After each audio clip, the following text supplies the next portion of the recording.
ভোলানাথের কৃপা না থাকলে আজকে হয়তো ভোলানাথকে দর্শন করতে পারতাম না।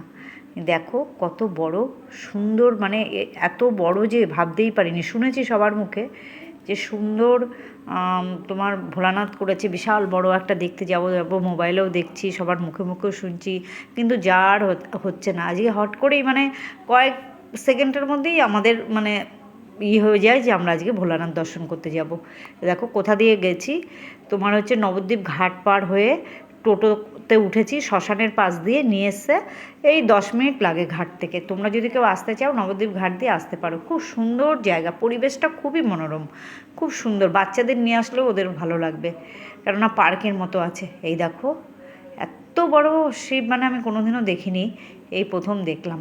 দেখো প্রাকৃতিক পরিবেশটা চারিধারের ভালো, মন্দিরের ভেতরের পরিবেশটাও খুব সুন্দর। দেখো বাচ্চাদের নিয়ে আসলে বাচ্চারাও খুব আনন্দ পাবে। সিংহ, হাতি আছে, ঘোড়া আছে, তারপর হচ্ছে তোমার হরিণ আছে, সব কিছু পার্কের মধ্যে, ময়ূর আছে।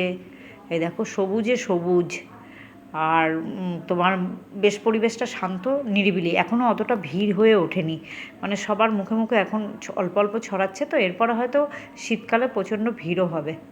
এই দেখো মাকে নিয়ে গেছিলাম সাথে করে, মা আর ছেলে ছিল সঙ্গে।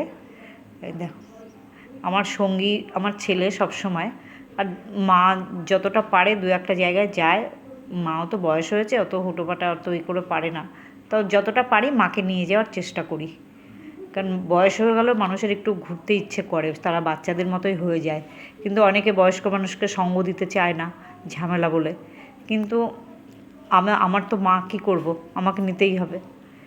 এই জন্য নিয়ে যাই মাকে, আমি ভালোবেসেই মাকে নিয়ে যাই সব, মানে যত মানে যেরকম জায়গায় যেতে পারবে সেই অনুযায়ী নিয়ে যাই। তাই বলে সব জায়গায় বেড়াতে গেলে আর নিয়ে যেতে পারি না মাকে। এই তো কদিন আগে দীঘা থেকে ঘুরিয়ে নিয়ে আসলাম, জগন্নাথ মন্দির দর্শন করে নিয়ে আসলাম। মা খুব খুশি হয়েছে, এখানে এসেও খুব খুশি হয়েছে মা। এই যে সিঁড়ি দিয়ে নামতে পারছে না, ধরে ধরে নামাতে হচ্ছে। মাও আমার সাথে গিয়ে বেশ একটু আনন্দই পায় আমার ছেলের সাথে গিয়ে। এই দেখো এখানেই শেষ।